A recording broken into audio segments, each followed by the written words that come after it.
I'm Kerry, I'm Trinity College nurse, and I'd like to welcome everybody this evening to this evening's talk. But just to go over a couple of things first, if we may, if everyone can just stay on mute during the talk, and any questions that we could do at the end, if people could put them in the chat box, that'd be great. Thank you. And I'd like to introduce Eleanor Fitzgerald, who was an alumni at Trinity between 2020 and 2015. No, that can't be right, can it? Eleanor will tell you, studying chemistry and has been writing books since. Hi, Eleanor. Oh, so I was at Trinity 2010 to 2015. Also, I'm Eleanor. I'm trans, my pronouns are she, her, just a quick thing.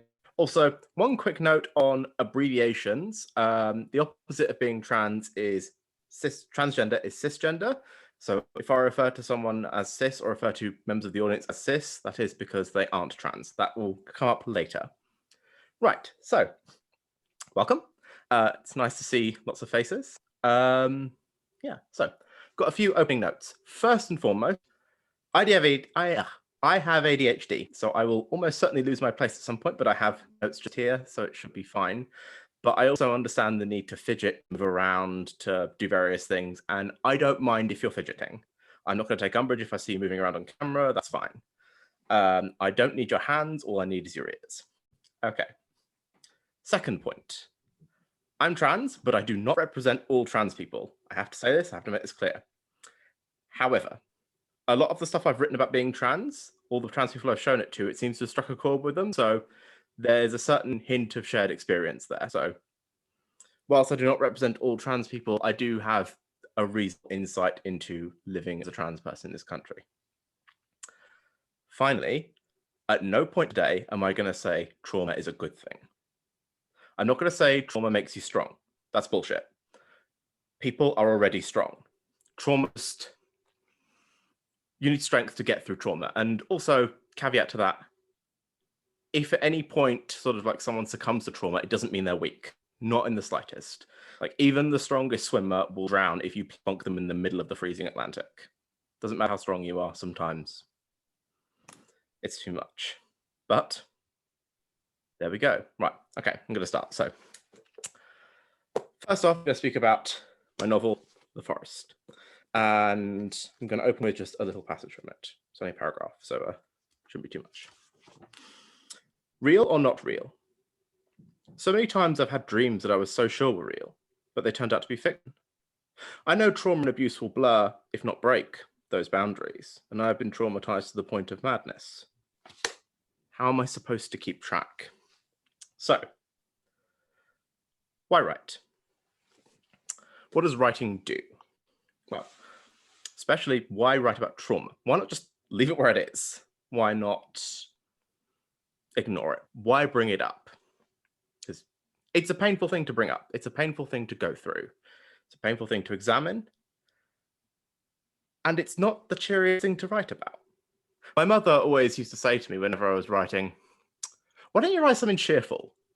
Why don't you write something happy, you know? Why not like go to therapy like a normal person? And I will say I do also go to therapy. You know, therapy is very, very useful. Found it very useful in my time. But why write about trauma? Why write about sad things? If you put it away, you're going to look at it. We can't help it. In one of my poems, the poem is entitled The Box. I talk about trauma being in a box quite a lot. I write, I can't help but lift the lid just a little to take a peek. Maybe Pandora wasn't so terrible after all. And that's a sentiment that is echoed in The Forest. So the protagonist of The Forest is a woman called Lydia Arkle. And she is a teacher and she has had hell of a time. And The Forest basically looks at sort of 6 weeks in her life as she starts to basically account for things that have happened to her and reckon with the lasting effects of her trauma. So, why write about trauma? Lydia doesn't want to talk about it. Several points throughout the book, she goes, I don't want to think about it. I don't want to do it. I'm going to ignore it. But she also describes her trauma as a shark circling in the water quite a lot. A shark that she's afraid will burst forth. And she does go back and examine it. But why? Why do we look at trauma? We can't help it. We're biologically hard-coded to look at traumatic events. This is, it's the reflecting, it's the learning experience, You touch the stove is hot. Next time you see the stove, you think, ow. Trauma, because it has such an impact on the body, on the mind, it just crashes back in, whether we want to think about it or not. We can't ignore it. You have to deal with it eventually. And in dealing with it, people search for different things. Some people search for understanding. Some people search for absolution or redemption, whatever that means. People search for things that are important to them. So to this point, I'm going to put the first content warning up. In discussing the forest, there will be some discussions of child abuse. Okay, just got that one out there. Right. I have my content warnings written in big red letters on my notes, so I shouldn't forget any. But feel free to poke me if I do. So, why explore trauma through reading? So, in the Chernobyl nuclear disaster, this is relevant, I promise. There was a phenomenon simply known as the elephant's foot. The elephant's foot was a big sort of slag falling lump of corium, which is the radioactive material. And the only way they could look at it, because it gave you like a dose of something like 8,000 Rontgen an hour, was to poke a camera in a corner, quickly take a picture and pull the camera back before it got destroyed.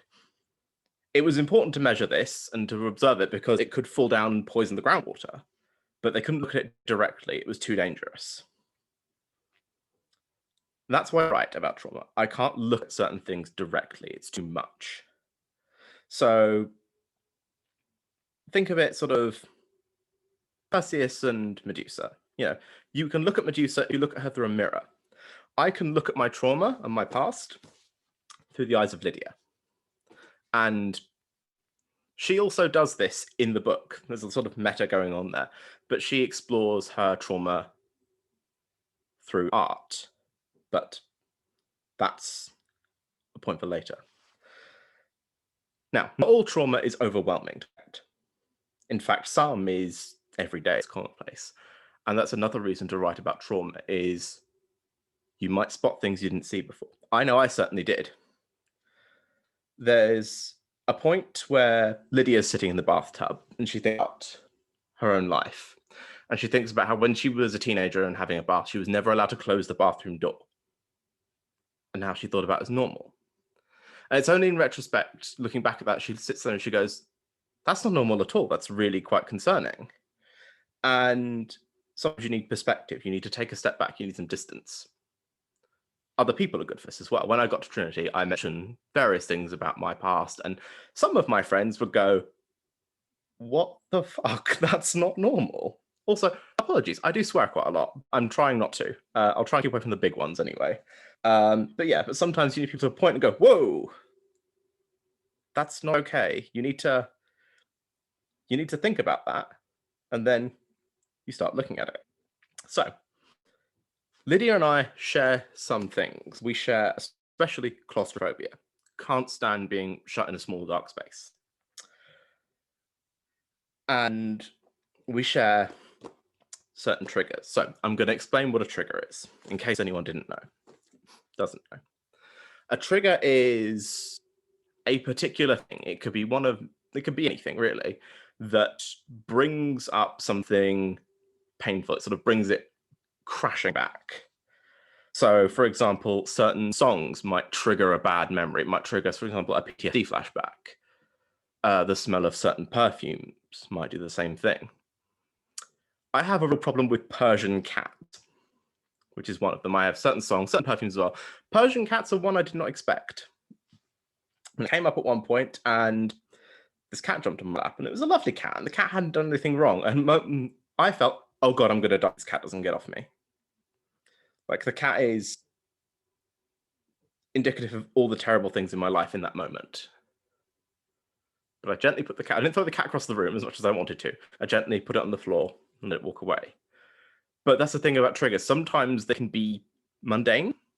I don't listen to the radio anymore for fear of hearing certain songs, especially around certain events, because some of them are event songs, which isn't great. Now, just because something is a trigger doesn't mean it's a trigger for everyone. So, for example, like not everybody will hear the same song and think, oh God, you know. But it is worth being mindful that certain big triggers, for instance, like, you know, child abuse and some things I'll mention later on, I will point out, I will flag up because they're big ones. You know, it's like spiders, for example, is a big upsetting point for some people. So I call it out. But yeah, triggers are important, and a way to work through them, I find, is with writing. So we'll go back to the point I said earlier about things being too intense to look at. Certain memories, certain experiences are just too much. I don't want to think about them. I don't want to look at them. And if one of those triggers tiptoes in, for example, one of which is song, if I even hear like the first couple of bars of the song, I'm gone. I'm right back there where I was. It's where I used to be. And I'm not the me I am right now anymore. I am a different person, a much younger person. And I can't sit down and go, oh yes, I will tell you all about it. It's not easy. I'm getting emotional now. That's why I use Lydia to look at it. I put her through the same thing. I put it at arm's length. Now, this is writing process point. The way I start with static objects in the world, something, a fixed point, something that was very, very vividly detailed that I can call to mind that isn't necessarily associated with that memory. So there are a couple of bits I shall mention. These are just object descriptions. So a song, I can still remember that moment, disc 1, track 4, Word Up by Cameo. And yeah, a toy. One of my little Lego men escapes my grasp and goes clattering across the wooden floor, away from the rug. I freeze, tense. I don't turn to look at him in his bright little uniform. Instead, I stare straight down as I hear his footsteps approach from the kitchen. And a rug. In the middle of the living room is a rug, dark and rich against the polished wooden floor, 3 feet by 5 feet, toes snugglingly thick, with elegant braided tassels at the corner. The rug depicts a dragon curling and twisting in the air above a pagoda. There are symbols. Could be Chinese, could be Japanese. I was too young to ask. So I look at these objects, and that's how I start to construct my narrative. Lydia does the same thing with her art. She constructs what she calls a shark cage, and she slowly but surely works her way up to her trauma. Now, sometimes when I'm writing these things, I'll start to fill in the details. Sometimes I'll drop a little hint of it, and that's enough. That's enough for me to go, okay, I've looked at that, and that's okay. But sometimes when I'm filling in the details, I have to walk away. I just can't do it. I will get upset. I will cry. I will get very, very depressed. Sometimes it's too much. So if you've read my work, you realize as Lydia's going through, sometimes she'll pause, she'll drop the story, and she'll pick it up later. And sometimes I do that for pace and dramatic effect, because, you know, it is a book after all. But sometimes I'll be writing something and I'll be like, nope, I'm okay with that. That can stay there. I'll deal with it later. And doing this iterative process, I build up to the really big triggers. There's a particular trigger, which is a particular song. It's a Robbie Williams song, actually. And I have written about that song in reasonable detail in the book. And it's not an easy thing to face. It's a comfortable thing to face. But, and this is going back to why writing. When I finished the first draft of that scene, not even the book, just that scene, I sat there and I went, okay. Left it for it. I came back, I reread it. And after rereading it, it didn't feel as bad. And I can read it now and it still makes me uncomfortable. My inside's still not a little bit. But it's not as awful as it used to be. Really, really powerful thing was it also meant I could speak about it in therapy a lot more freely. But one of the really powerful things was I heard the song on the radio. I got through the whole damn song. Sure, I felt tearful, I felt a mess. But by the end of it, I was still here. I hadn't flashed back, I hadn't drifted back, and I was still me. And that was wild. I didn't expect that was possible. But it's not gone. And that's the important bit. Sometimes I will still wake up in the night and I will cry. Sometimes I will scream. My partner will tell you that one. And that's okay. Sometimes you have a bad day and you think and dwell on all the shitty stuff, and that's okay. Relapses do happen. It's part of the cycle. And sometimes you do bad things, and the bad things, they're upsetting, but you recover. It's all part of the process. But it's still there. It's still in the back. It's still there in the dark, in sort of, I still don't like dark rooms. I still sleep with the light on. I'm going to be honest, I'll be frank. I sleep with the light on. So I can see the room around me. And that is because the story of dealing with trauma is a ghost story. It will haunt you. And that's okay. Sometimes I wake up and it's there and I'm like, you again? I thought we were done. But the unfinished business will keep coming back. But that's okay. It doesn't mean that you're bad just because it happens. It just means it exists. But also, the story of trauma is a love story. It's about learning to love yourself again, learning to love the good bits about yourself, the little things that make you happy. Lydia goes through and she finds small joys in things. There's a bit where she discusses a broken teapot. There's a whole section of the book called The Teapot. And there's a broken teapot covered in parrots, and she adores it. And it made me smile when I was writing it. I thought of this teapot, I just smiled, and I thought, I have little things like that. I have little broken things, little knickknacks that really bring me joy, that really bring me hope. They're grounding. It's a mindfulness exercise.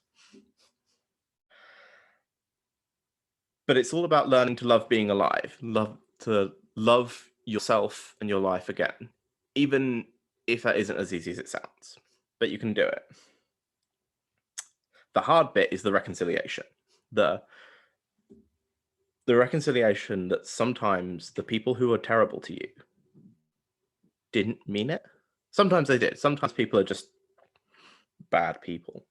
But sometimes they do good things for you as well. And there's Lydia struggles with this reconciliation. So there's a moment. I've got my tabs so I can find everything. Where Lydia says, I can open the damn page. How do you reconcile acts of tenderness and kindness when they come from the same person as the worst experiences of your life? When did the monster that raised me actually become a mother? And she struggles with that. And it's something she will continue to struggle with and something I will continue to struggle with. But just because someone shows you kindness doesn't mean they didn't traumatize you. And Lydia's mother has generational trauma. She was traumatized by her parents who traumatized before that, all the way down treating Lydia bad. But that's an explanation, not an excuse. I'm also going to say this.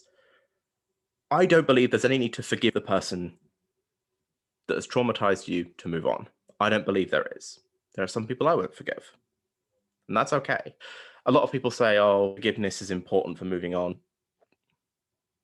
If it is for you personally, you do you, but not always. But Lydia does break the cycle.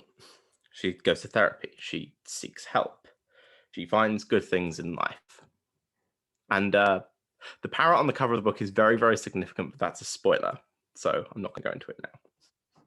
Okay, so I'm about halfway through what I'm going to say, and I'm going to take a little break.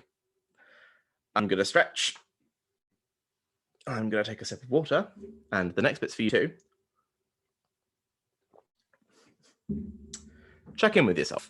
This is not an easy talk to come to. So check in, see how you're doing. I need a moment to breathe. And so we'll take a second, and then we'll continue. I find checking in and giving a moment to pause quite useful. It's sort of regrounding yourself and just continuing on, especially because all this is very personal for me. So, part 2. We've finished historical trauma, we've dealt with the past. Now it's time for the ongoing trauma, the present. And I might get angry at some point in this, but that's okay. Anger can be good sometimes. So, content warning for transphobia, violence, and abuse. So, ongoing trauma is a lot harder to deal with. You try to heal, you try to move on, and then you go out and you're traumatized again. So, Franz Fanon, Franz Fanon, in his book Wretched of the Earth, talks about decolonization and the Algerian Civil War, War of Independence, sorry. And he talks about patients. He was a psychiatrist who became a philosopher, and he dealt with patients who were traumatized by the violence of communism. And he would, he would speak to them, he would help them, and they go out and they get traumatized again. And eventually he was like, what? The system's the problem. So he closed up his practice, picked up a gun, and joined the revolution. And they won independence, and he wrote Wretched of the Earth to talk about this. It's a good book, would recommend. So, the way to fix trauma caused by transphobia is a system. That's a nice simple thing, isn't it? Fix an entire system. But how do you fix transphobia? And the simple, stupid answer is get people to stop being transphobic. I mean, it's harder than it sounds. Because, okay, I'm going to lose some people here. I hope I don't, but I'm fully prepared to. Because this is the point where I'm going to possibly say some things some of you might find controversial. I don't know. Okay, so childhood trauma is a cut and dry thing. It's bad, right? Like, we can all agree childhood trauma is bad. Like, traumatizing children, not a good thing to do, you know. Transphobia, for some reason, I know exactly why, is much, much more palatable to the general public. Everyone can get behind transphobia for some reason. So once again, why write about it? Why not just do a Franz Fanon? Why not, you know, like, stop writing, put down my keyboard, pick up a gun, storm Westminster, right? Like, you know, why not fix it that way? Why not go to protests? Why not write petitions? Why not go to therapy about it? Why not become an MP, you know, fix things from the inside? And aside from becoming an MP one, I've done the rest. I haven't stormed Westminster. That's going to clarify that one now. Although at times I have wanted to believe me. Why not make sensible, reasonable steps to fix things? Put a pin in that. We're going to come back to it. So, my writing. There are 3 characters I would like to introduce you to. The first one is the character that spans the Hymns for the Gallows series, which is my anthologies. This character is called Dark. She is a trans woman. She is on trial for the murder of her former self. So she's on trial for the murder of her pre-transition self, something I have been told I've done, murdered my pre-transition self. It's a hell of a thing to be told, not very nice, but you know. But she keeps speaking up during her own trial when she's not supposed to, and she gets told, you know, oh, you'll be held in contempt of court. And she replies with this: I'm already held in contempt. They want to break down everything that it means to be me and tear me apart. So that's Dark.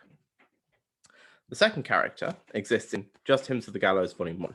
This character is Monster. My monster is a beautiful thing. She is elegant, graceful, and pretty. Her sense of style is impeccable, if a little dark, and her eyes smoulder with a sultry hunger that my own eyes could never muster, not in a million years. In short, she's everything that I'm not. We'll come back to her in a bit. And finally, there's one more character, but we'll get to him later. So, Dark's arc in The Hints of the Gallows, from trial to hanging, because she's found guilty, of course, deals with a lot of questions about transphobia. In a kind of allegorical, slightly on the nose way, but, there's a place for that. But the stories contained in the trial concerns with who are the transphobes, and I will tell you who the transphobes are. So first and foremost, there is the prosecution, a man named Felix Benoit. J'accuse the defendant, this person, I will not say woman, this man in a dress stands on trial for the murder of a sweet young man. He is an obvious transphobe.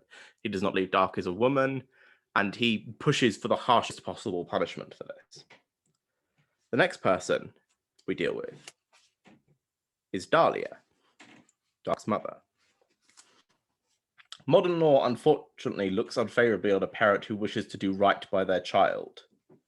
But I ask you this, doesn't a mother know best? Doesn't she know the mind of her child better than they know themselves? So those are your obvious transphobes, the people who weigh in and go, oh, you're terrible, you shouldn't exist, X, Y, Z. Then it gets a little bit more insidious. Dark's friend, Ariadne. She's not had the same childhood as a real woman would have had. She can't have children. Hell, she doesn't even bleed. Some of you might be familiar with phrasing like that. And finally, there is a man simply known as the Bailiff. And the Bailiff transports Dark from the courthouse to the prison. And he believes that she's innocent. And she says, well, if I'm innocent, then you've got to help me. You can't let them hang an innocent person. To which point he says, I'm sorry, I really am. But rules are rules. There are some people who, even if they don't agree with something, will go along with it for the sake of conformity, for the sake of the rules. And these are the big transphobes. The big transphobes, what a phrase. These are the recognizable ones. And we can all agree, yeah, sure, these people are bad, and that's not a problem. The problem is when we have to look a little deeper. So, why write about transphobia? My answer to that is because I can see it and you can't. So, in Hymns Volume 2, there is a story called Poison, and the character, who isn't explicitly named in the story but is known as the conversationalist, says the following. Take a look through my eyes. Come see the world you have made. Because you can't see systematic transphobia unless you're existing in the system and it's attacking you. Like, there's so much out there. Like, every single day you'll see something. It'll be something minor that grinds you down. It wears you out. It's everywhere. And I'll elaborate on the everywhere in a minute. But the things I want to say is more people are complicit than they realize.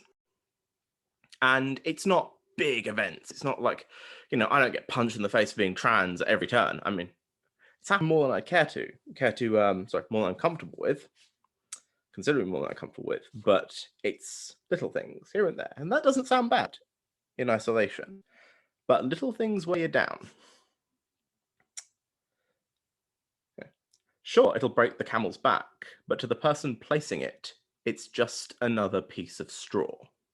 You could decry them for their part, of course, but they'll throw their hands up and beg ignorance. How could I know? How could I foresee such a thing? As I've said, they didn't even care to look. People don't want to know when they're complicit in something. And this is where I'm going to start losing people again. So, where is transphobia in society? It's first and foremost in the media. So, I'm going to mention a suicide here, so that's another warning. When I was taking a year out from university in 2012, I knew I was trans. I already knew I was trans at this point. I decided I wanted to transition. I decided that in second year. And I was getting ready to come out, building myself up. And then there was a woman whose name escapes me. She was a teacher, and the media found out she was trans. And they handled that poor woman until she killed herself. And this was like fine, apparently. Like, nobody faced any prosecution, nothing was done, and the articles bemoaning trans people continued. So I looked at that and thought, maybe not. I think Lucy Smollett, I think her name might have been. I'm not sure. I'll look that up in a bit. I know her first name was Lucy, though, I'm sure. Anyway, but also elsewhere in the media. I mean, if you think of the most iconic murder scene in a film, the shower scene from Psycho, that is a man in a dress killing a woman in a bathroom. And that's the transphobic trope, right? And then you see all the films that follow that. You have Dressed to Kill, that god-awful film with Michael Caine.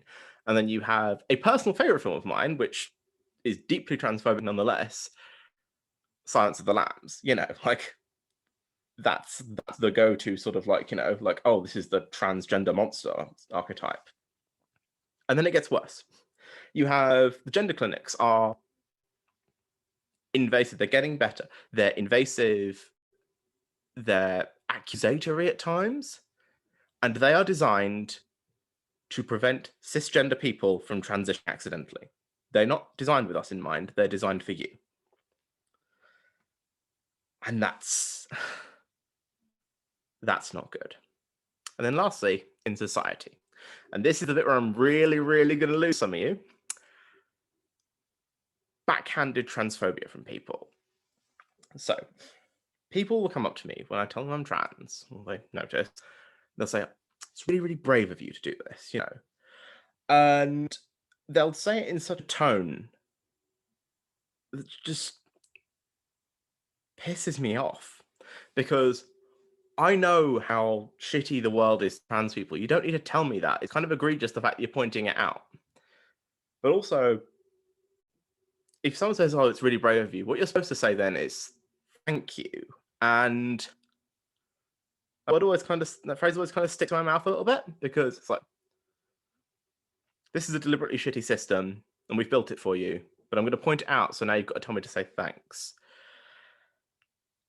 I remember one time I started a new job, and I was going around, and they were like, oh, it's really brave of you, it's really brave of you. Like, there's a point where you reach a saturation. And someone said it to me, and I was like, well, do something about it then. They looked like they'd been slapped. It looked like I'd told them, you know, like I'd killed their mother or something. It was like, and that makes me the villain? And it's like, why? You know, you will sit there and you'll tell me how awful my life is going to be, and then expect you to go, oh, thanks. No. No. That's a big point in the story Poison, by the way. But why write about this? Why not just grumble at your friends, or talk about it on the pub, or protest, or write petitions and things? And ultimately, I write about it so I can call you the fuck out. So, maybe you'll learn something important from it. Maybe you'll just feel so shamefaced that you'll put the straw down. Not because you think what you've done is wrong, mind, but because I'm looking at you while you do it. Also, if I show you my life and I point things out to you, and this is actually reassuringly common, I point these things out to people and they're like, oh, I didn't realize. Like, I had a discussion with a colleague, and my colleague was like, oh, you know, I don't think the media is that transphobic. And I rattled off all the films and some of the stuff in the TV, and he was like, no, actually, your point is well seen. Like, you know, things need to change. And this is the bit that really sticks in my throat, but I have to accept it anyway. They're not going to listen to me. You had the whole GRC reform a little while ago, and they were like, oh, well, 70% of the people who answered the reform were in favor of like reforming it in XYZ way. They're like, but those are trans activists, so we're not going to listen to them. It's like, why ask? It's not us they listen to, it's the rest of you. And That's annoying, but that means I kind of need you on side. But writing, why write about trauma?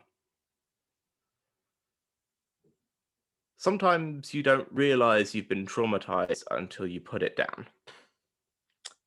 So, the monster. We'll go back to the monster. The monster is a part of me. The story is written from my perspective. It's one of the few that are written solely from my perspective. And she is my internalized transphobia.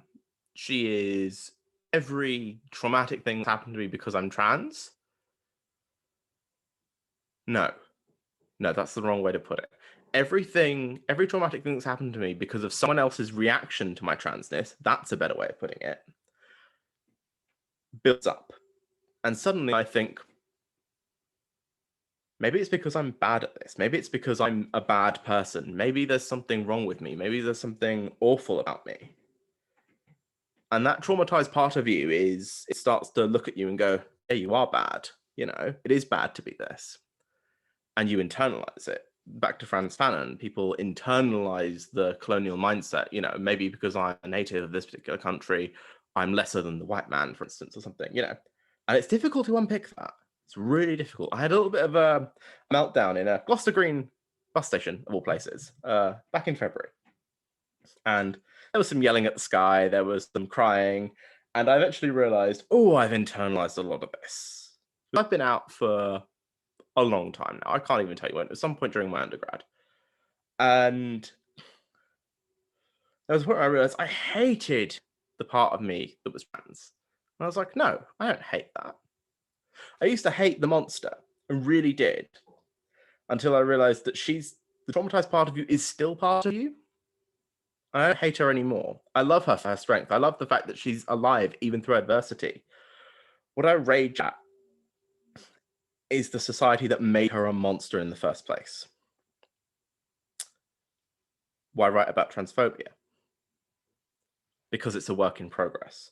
Because learning to love myself is difficult. And I want you to experience that difficulty with me. And I also need your help. Now, I've spoken a lot about the difficulty about being trans, and I realize I sometimes lean a bit heavily on that. So time for some counterbalance, some contrast. Being trans is good, actually. And I really thank you for indulging me for this length of time. And I'm going to ask you to indulge me for just a moment more. And I want to close on a poem, actually. And there's a poem based on a piece of advice my dad once gave me when going to university. Well, not a piece of advice, more an instruction. But it talks about being trans, and it talks about that realization, and being trans is good, actually. So this poem is called Find Yourself a Woman. Go on, son. Find yourself a woman. You're not bad to look at, halfway funny, reasonable head on your shoulders. Find yourself a woman. I tried to find myself a woman. Flirt, date, smile, laugh, all to find myself a woman. The weight of it, the obligation, find yourself a woman. What about the men that caught my eye? What about the envy that almost overwhelmed desire? What about that secret lipstick buried beneath my mattress? Such a burden. Find yourself a woman. I'm distracted. I'm not worried that I'll never find myself a woman. The lipstick weighs on me, hidden, like pornography, infidelity, truth. How can someone like me find myself a woman? I finally give up trying. I'll never find myself a woman. I throw caution to the wind. I wear dresses now. I've changed my name. I smile. A curious thought, a fleeting moment, looking back from the mirror. Found myself a woman. Thank you for listening, and any questions? Cheers.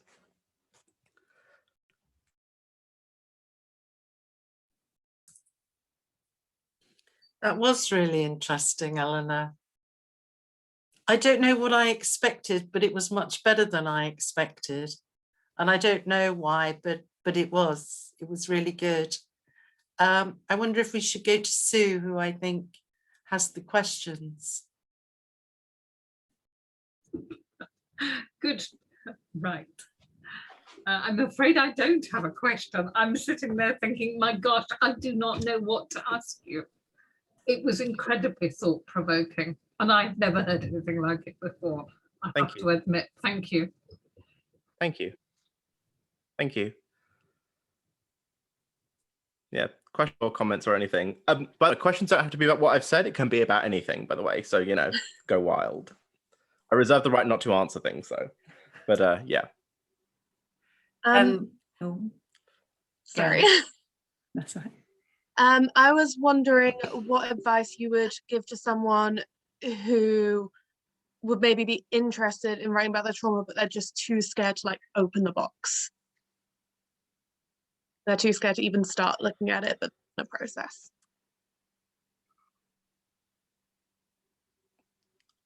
First thing first, I would say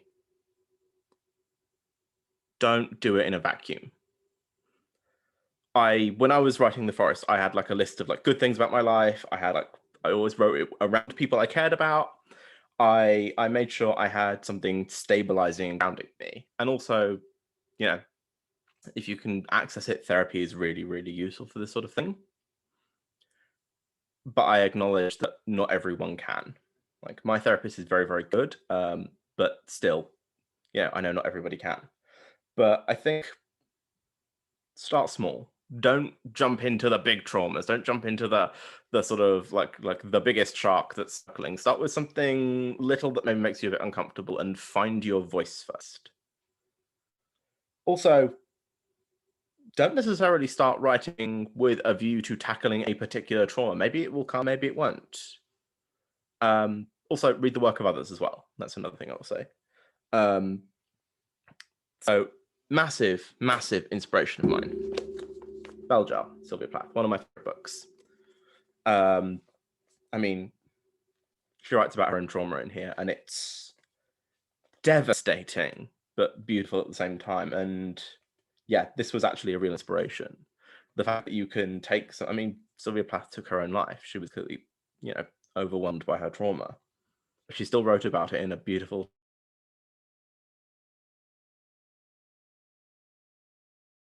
remarkably uplifting way.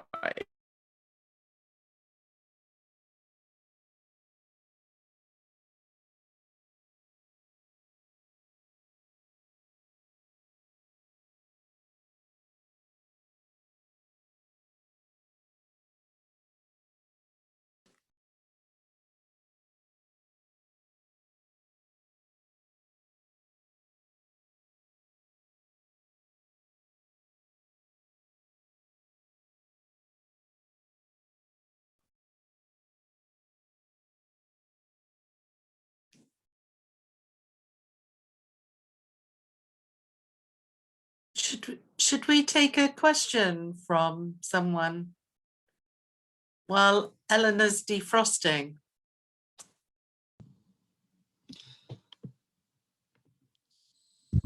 I'm sorry, my internet dropped out again. How much of that did you hear? Ah, Hello? We had like a good chunk. It sort of cut off at like a point, but Okay.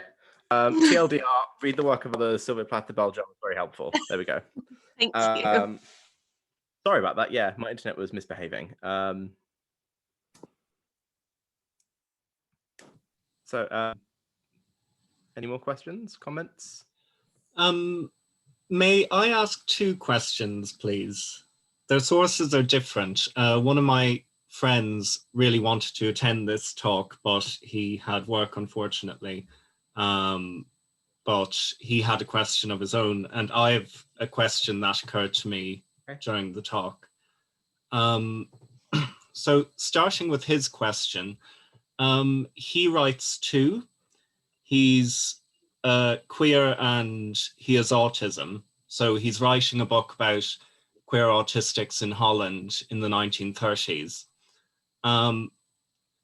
Now, he wants to know, he's struggled with the idea of being dismissed out of hand for his work being just about me or totally unrecognizable when it discusses trauma and neurodivergence and queerness. And he says this doesn't happen when cis people, straight people, neurotypicals and white people write about other people's traumas. So how do we respond to the criticism of being self-obsessed with our own trauma when we're the ones who've lived it and others can't see it?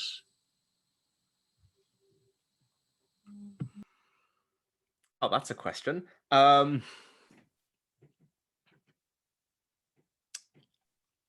me a second. Let me think about that. First off, I completely understand the feeling of being worried about being dismissed out of hand.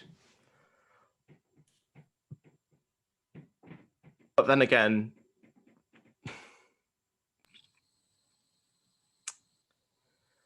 I think nowadays we are lifting up voices a bit more, and that's a good thing. And the fear about being dismissed out of hand is a real one. That what I would say, I don't know if I'm answering the question or not. Say, how would you respond? Basically, okay. I've put up with a lot of crap in my transition, especially from clinics and stuff. So I've kind of stopped caring what other people think. And if someone says, so for example, if someone says, oh, you know, you're self-obsessed, you're right about yourself, and so I write what I know. And I write what I know, and I write because I have insight on something. And sure, you know, people say, oh, you're being self-obsessed. But I don't think they actually have any right. And I think the only way to deal with the criticism of that is point out that it's not a criticism. People have always told stories about themselves in one way or another. It's not about, you know, like one group is always self-obsessed, one group's not. I mean, like, for example, let's say white people writing black people, they're not writing about black people, they're writing about a white response to black people. You know, I would call them out on that. I'd say, you know, well, you know, we're not self-obsessed. Everyone writes about themselves and their own experience. They just alter the lens they view things through.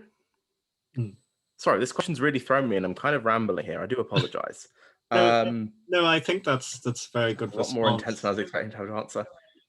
I think it's a very good response because really, okay, yeah, because you're right. It's more about the privileged view of minority grievance, that, you know, minority people are only giving out because they want to give out rather than they actually have a good reason to. And I think you're right that really saying that someone saying self-obsessed is not criticism because you're writing about your own experience. That's a really good answer. Thank you. Okay, thank you. I'm sorry, it was kind of rambling because I was thinking on my feet. No problem. My own question was, how do you avoid re-traumatizing yourself when you're trying to write about trauma in a cathartic way? So for years, I thought about keeping a diary, but was too afraid by what I might write in there, too afraid to go back and read what I might have written for fear that it would bring me back to a certain point or destroy the progress I had made.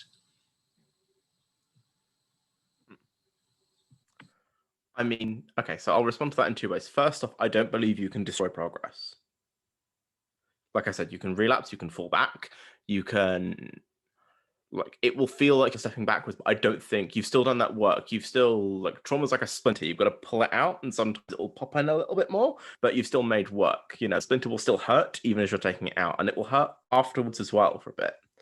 And I don't think you can undo the progress you've made. That's an important thing to remember, I think. Also, yeah, like I said, start small and write it happening to someone else. Like, I don't, I don't write about my own trauma as much, sort of, especially the historical stuff. Initially, anyway, I didn't. As me. I wrote about it happening to someone else because it's their problem. I know that's kind of almost a silly way to look at it. But if it's not happening to me, then in my mind, it can't hurt me. It's like I can go through and read the Bell Jar, for instance, and sure, it resonates. Sometimes it's me profoundly upset, but this isn't happening to me. I'm empathizing with what someone else is going through. I've been through something similar, but this specific isn't happening to me. And I would say start by tweaking details.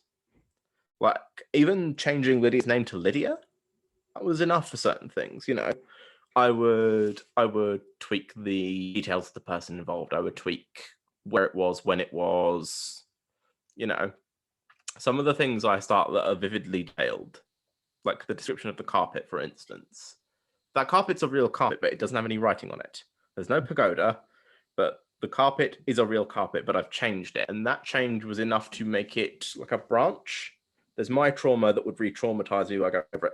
And there's writing about it in such a way that you start to make differences. And I said this to my therapist. It said, there was a point where Lydia stopped being me. Mhm. And yeah, I'd say start by diverging the little things and take it very slowly, very carefully, and probe it all the way. And like I said earlier, write in the comfort of someone else. You know, write in a support structure. But yeah, a diary is something I don't do. Like precisely because I used to keep a diary and I reread it at one point and I was like, nope. That's why I write a novel instead, or poetry or something. Also, you might change, your memories are not infallible. And the way you look back, like a diary, you've lived it in the moment, your brain has certain protections put in there, you know, and if it becomes too much, your brain might soften it slightly. If you're writing about it in a sort of more abstract way rather than a sort of like recounting the trauma kind of way. But like I said, it's just one way of potentially doing it. But yeah, like there is no concrete way, I don't think. But I hope that's okay. Yeah. No, wonderful answer. Thank you. And wonderful talk in general. Thank you. Thank you. Can I ask if Trifina is still here? Because she had her hand raised and had a question. Yeah, I don't see them. No, I think she's dropped. She dropped gone. out. She's Yeah, had to go, unfortunately. maybe. Yeah. Oh, that's a shame. Yes. Are there any other questions in the chat or anything? Yeah, that's There's- just what I was. Sorry, Sarah, are you going to read them or shall I? Oh, you can. You go ahead. Okay, there's one from Alicia, and it says, "May I ask, do you have a favourite line from the Bell Jar? It is my most favourite book of all time, and I've read it over and over to deal with my own trauma. I'm just curious." I took a deep breath and listened to the old brag of my heart. I am. I don't know. I love the idea that sort of you sort of stop, get quiet, and listen to the fact that you're still alive and you've got through that and you can get through this. That's yeah. I know it's one of the sort of the typical favorite lines, but it's typical for a reason. It's real for a reason. And then one from Ian says, "Thank you, Eleanor. I love the way you use concrete things to extend your ability to cope with trauma and become practical and positive. Thank you." Thank you. Any more questions about anything? Like I said. I just want to say what a talk it was. Thank you. Obviously expected, but it was wonderful. And apologies for lighting as usual. My phone is not picking up on it very well. But I had a question from the start of your talk where you kind of mentioned, you know, Even the strongest swimmer will drown if you plonk them in the middle of the Atlantic. And do you have kind of thoughts on whether some people are more resilient to trauma than others, or whether there are certain factors that can permit us to swim better, regardless of how much trauma we face? I mean, maybe. I honestly couldn't tell you for sure. I mean, I've not studied it or looked into it, and I can only tell you from my own experience concretely. I know certain mental health conditions can be worsened and triggered by trauma, and they can sort of have like a spiraling effect. So, for example, I have EUPD, which is emotionally unstable personality disorder. That's basically compounded by trauma, and it makes dealing with trauma just a bit harder because it means my emotions are far more intense than they otherwise would be. But so that can make it difficult, but maybe is the only answer I can give. Like I don't think we'll ever find the yes, copes well with trauma gene or something. But I think aside from individual things, I think societal factors are a big influence, such as, like, do you have enough money to go and see a therapist? Do you have stable housing? Like, are you at risk of being shot by the police?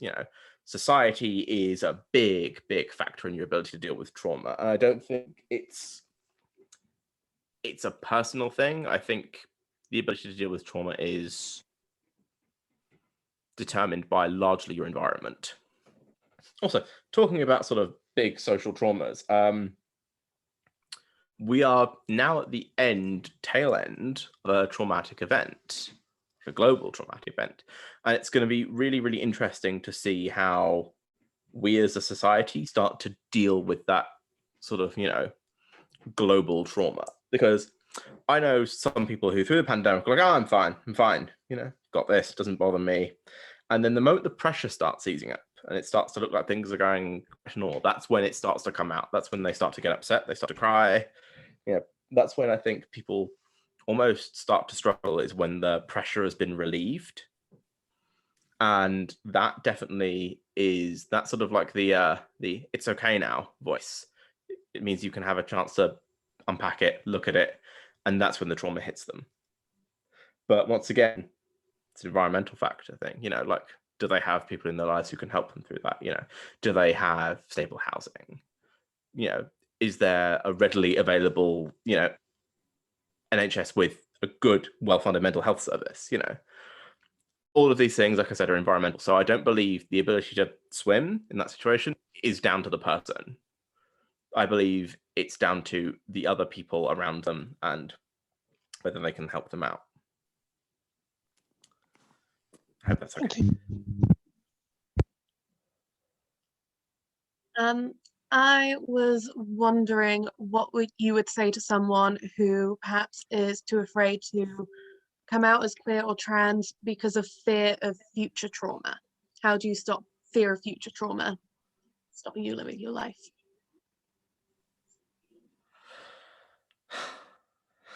Well, I mean, I understand that. I knew I was trans at the age of 15, and I was terrified about it. I used to have stress nightmares about people seeing me in women's clothes, all sorts of things. And yeah, like, I understand the fear, but also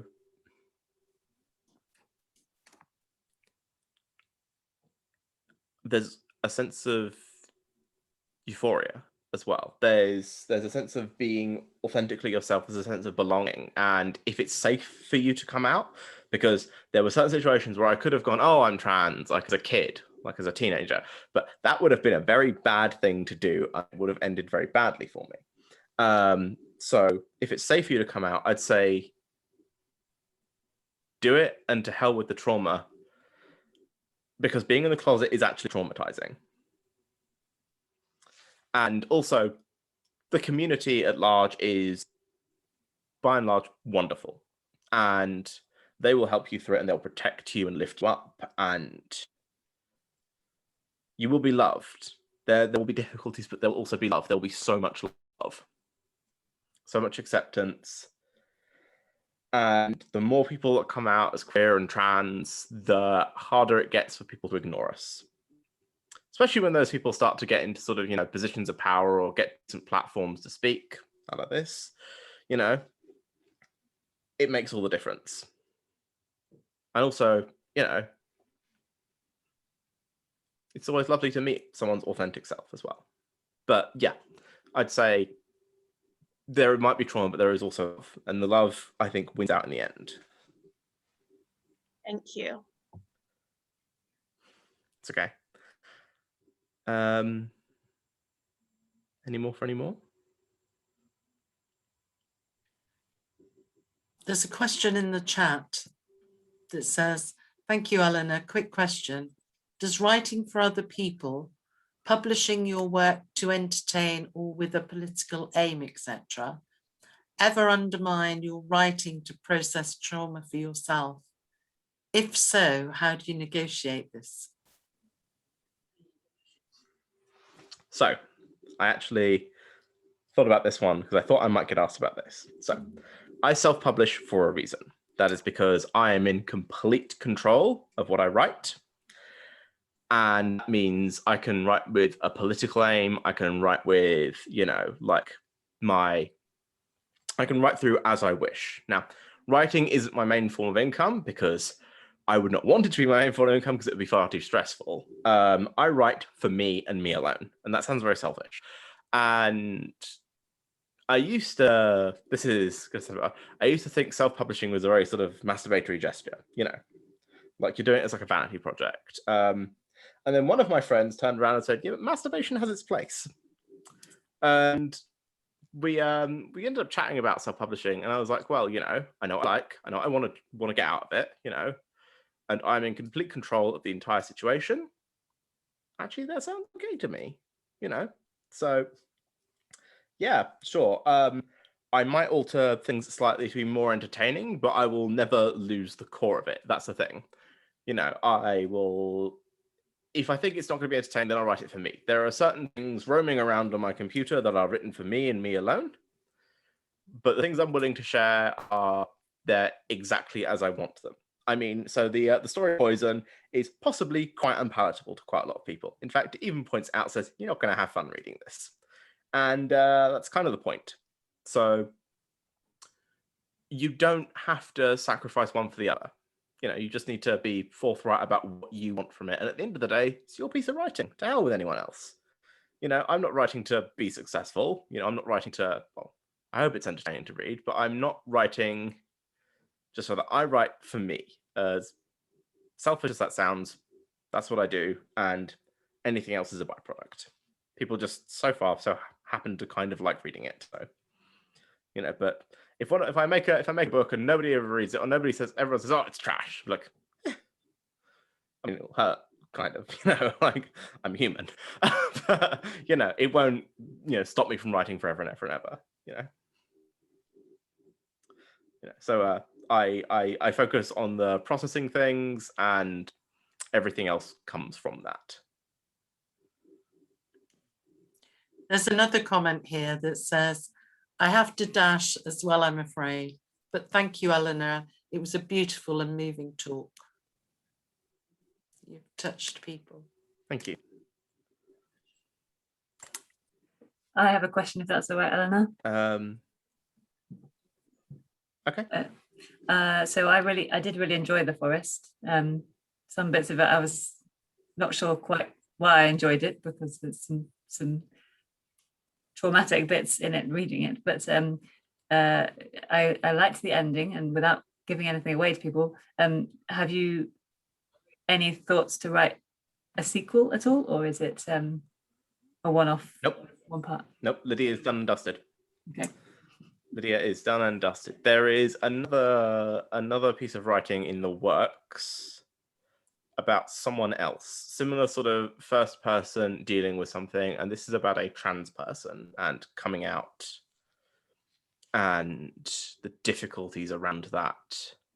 But that's in the works. But no, when I am done with someone, I am done with them. Like I often describe my head as being too full of thoughts. too many ideas, too many stories, too many plots, and Lydia has had her day. And I think, also, you've read it. I'm not going to put her anything else. I'm not sick, like she's suffered enough. Like, like she deserves a rest. She deserves her ending, whatever that may be. The same with Dark in the Hymns of the Gallows series as well. The same with The Monster.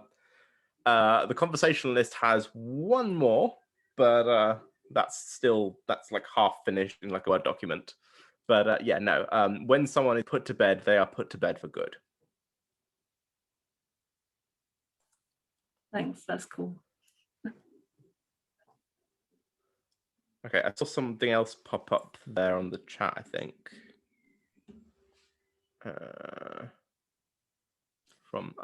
Yeah, there's a question from Emma. Yeah. How does one begin to dismantle this kind Yeah. of stoicism on a purely conversational level in regards to the communal trauma of the pandemic? On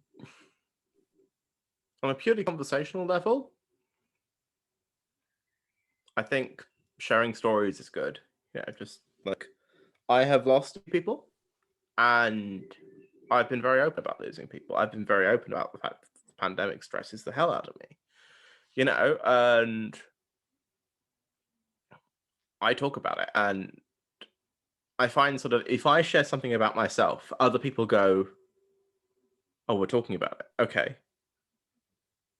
Well, actually, I've got something I want to say as well." I find if someone broaches the topic, it starts to get normalized. We start to break down the, oh no, I'll be fine.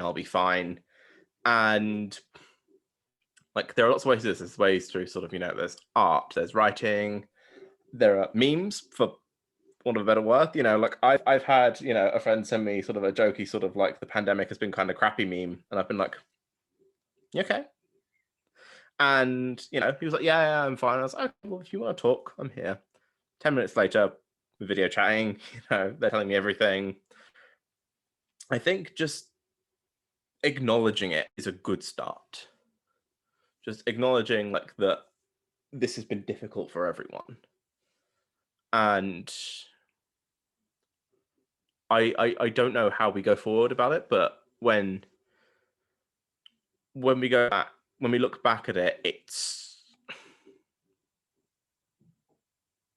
it's going to be difficult to look back on and not, I don't know, make it a great man story, like a lot of history. We're going to look back, oh, this particular person causes to fail, this particular person causes to raise up. I mean, there are some people, in my opinion, who are pretty culpable for certain things, but that's for another time. But also, every single person has a pandemic story. And blogging is great. Blogging, you can write your story. Like anthologies of like shared people stuff. Even people just like venting into the void of Facebook or something. That's actually useful. Like the stoicism, I think, it's a front a lot of people put on, and the moment you let your front slip, they let theirs slip as well. And that will be more difficult for some than others. But I think we're working towards it, especially with the normalization of sort of like, oh, I got my vaccine and everything, I'm so glad this is going to be over soon because it's been difficult. And then people go, oh, I feel you. And then conversations start. So I think it's just acknowledging it's been hard is a good first step, but I can't, for sure, I know exactly how to break all these walls down because I don't. But yeah, that's a start anyway. Thank you. Hi, me again. I'm wondering, I know you do other forms of art, you don't just write, you also paint and sculpt and perform. I was wondering, do you ever use any of those to process trauma, or do you like separate it and you're there like, this is my trauma art and then this is my fun art? Like, just your relationship with art in general. Oh yeah. Okay, so my sculpture is very, very how do I explain it? I make genital monsters. to deal with my own dysphoria, my own stress around like, I mean, if unfortunately there's stuff piled in front of the bookcase, or else I would get one of them to show you. Yeah, no, a lot of my sculptures are quite yonic, and I have a lot of stress around my transition. I have a lot of stress around surgeries and things. It's a good way for me to get it out, you know. Also, I find a lot of genital stuff quite Lovecraftian anyway, so it goes quite well with that. Also, my stage performances in my drag, I do quite a lot of like overly sexualized performances. Like, I get naked a lot on stage. Enjoy that. But that's not because, I don't know, it's more reclaiming my own body thing as well. Same with cutting my hair and doing tattoos and stuff. It's like, this is my body and I own the sexuality around my body, and it's no one else's. I get to say who sees it, who doesn't, and I'm in charge of it. And yeah, I think part of it is a trauma thing. I also use it to sort of figure out other things as well. Like, I'm pretty sure drag has helped me to figure out being non-binary as well, because, you know, I've got to play around with some different expressions, all sorts of things. Like, I describe my drag persona, Ayn Randy, as a flesh horror rather than a man or a woman, because it's kind of what fits. But yeah, I use a lot of I use a lot of art to process various different things. But yeah, there's a whole bunch of things. But yeah, my art's kind of crazy, and I like it. So, is that a cat? What's the cat called? She's called Tilly. She likes visiting the ego. She's not a Persian. Hello. It's fine. I can see pictures and things. It's fine. It's like if they get all from my business. And also, it might just be that one particular cat. I haven't actually encountered any other Persians, so, you know. But yeah, sorry. ADHD. Got distracted. Yeah, but no, I use art in all sorts of ways. And sometimes I make art just because it's fun to make art. Not everything has to have a grand purpose. Sometimes it's fun to do stuff. In which case, follow up. Do you have any writing projects that you want to work on that aren't anything necessary to do with trauma? It's just for fun. Yes.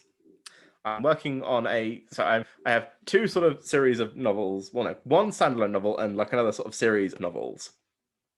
The series of novels are like supernatural detective stuff, and it's trashy as all hell.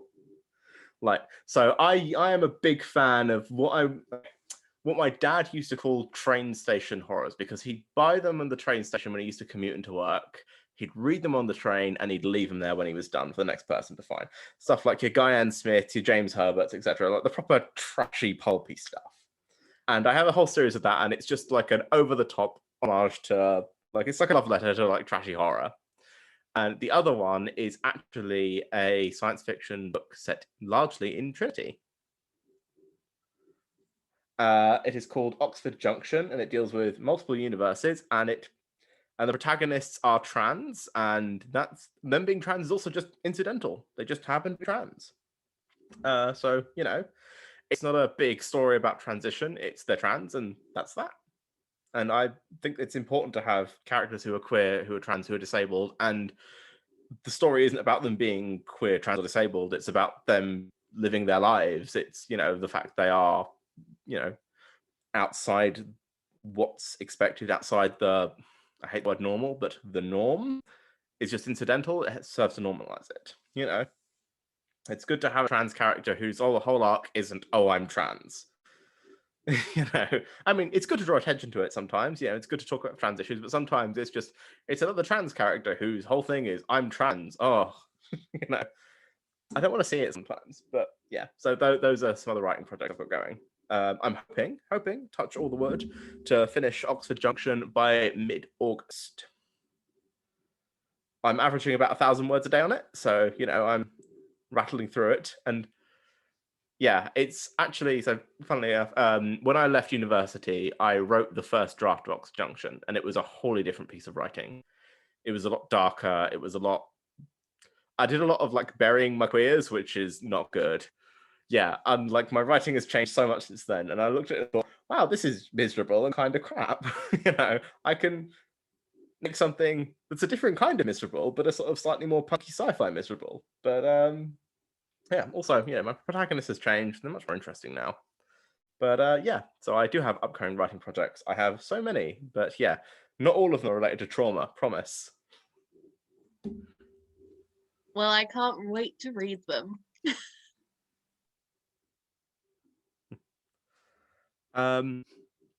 Anything else? I feel like I'm going back to my degree with this question because it's a kind of classic question. Sorry. You brought Okay. kind of literature as a mirror, and as kind of your writing is kind of not necessarily a kind of an exact reflection of something that you experienced, but writing about what you know and writing about kind of things that are familiar to you. And that obviously brings up the question of to what extent does writing portray things kind of that are not real world, but kind of I'm not phrasing this very well, sorry, but kind of, yeah, to some extent is fiction to some extent a reflection of reality, and can we say that there's some writing that is completely divorced from what we experienced? I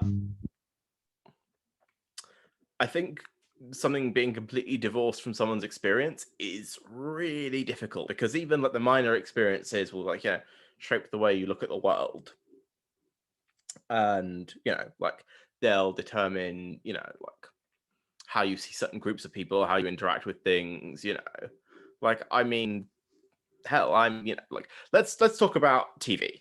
I remember like watching various TV shows as a kid, and the people would have like a house where only one of the parents worked and one stayed at home, and they had enough money and they occasionally went on holiday, and we were dirt poor children, and they're like, they went on holiday and only one of the parents worked, and I was like, what? That's not real. But then finding out people did that, it's the whole thing of some people would look and go, okay, that's normal, and the people who've written the show have clearly gone, this is just a stereotypical normal family, and their idea of normal was so alien to me, I just couldn't get my head behind it. So even if you think, oh well, everybody sees the world like this, it turns out they might not. Funnily enough, also, I had a discussion with some friends, this is a couple of years ago now, about I was reading something and I was like struggling to read it, and I mentioned sort of that like the words were a bit wiggly on the page and the letters occasionally rearranged, and I just assumed everyone had that, and they were like, no, that sounds like you're possibly dyslexic. But it's the sort of thing of, I just assumed my own perception was the same as everyone's, and I just never brought it up. So I feel there is no way you can separate things. However, caveat to that, sometimes you might want to try. So there is, at the beginning of all of my anthologies,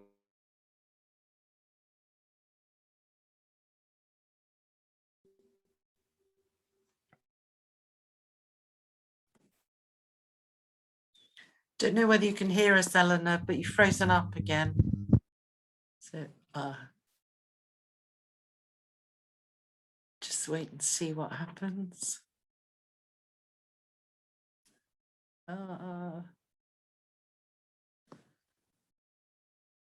We should have a conversation amongst ourselves. Wow.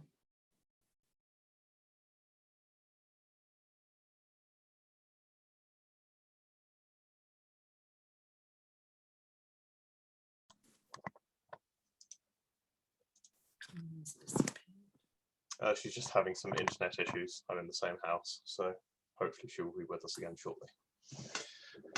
Thanks, Thomas. How come you have internet then if you're in the same house? This is very suspicious. Yeah. hi, I'm back. Sorry. Yeah.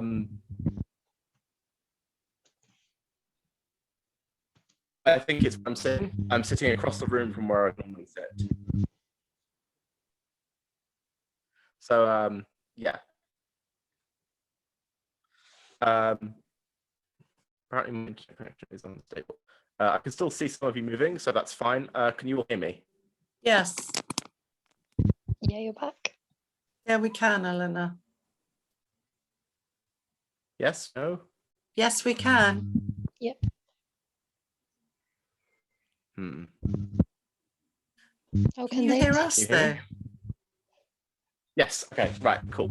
So, Good. as I was saying, okay, as I was saying, sometimes separating things is, okay, oh, there's a lag. Okay.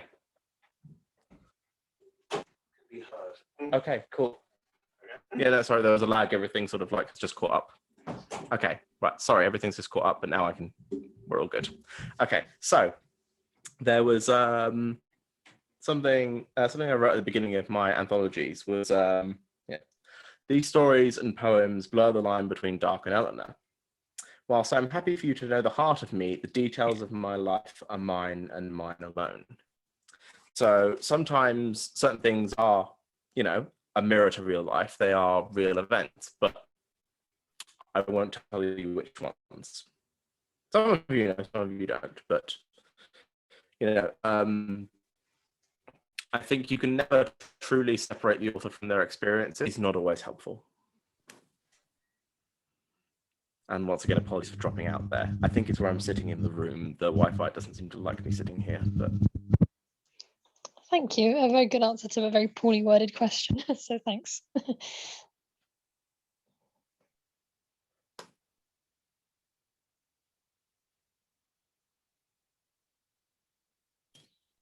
Does Anything anyone else? else have any more questions? Are you back, Eleanor? Nice to see you. Anybody got any I'm more back. questions? Or are we at the end? Yeah. Sarah, has Sue got any more questions that you're aware Okay, in of? which case, if we are at the end, I'd like to say, Sorry, you'd like to? oh, sorry. Can hear you whispering. Eleanor, can you hear us? Yeah, no, it was, all I was going to say is, yeah, Yeah, we can hear you. there's a lag, however.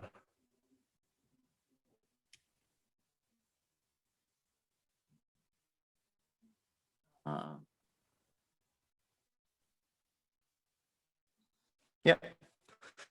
Okay, so there's a little bit of lag, that was all. Now I think I've caught up. So all I wanted to say was thank you all for having me. And it's been really, really lovely to talk to you all. And yeah, thank you for all the questions as well.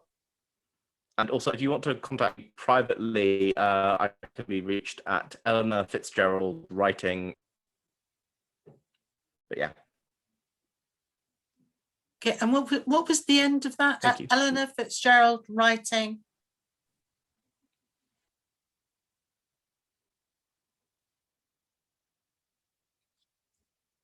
At gmail.com. At gmail.com. Great, we got it. Thank you. Thank you. Thank you very much, Eleanor.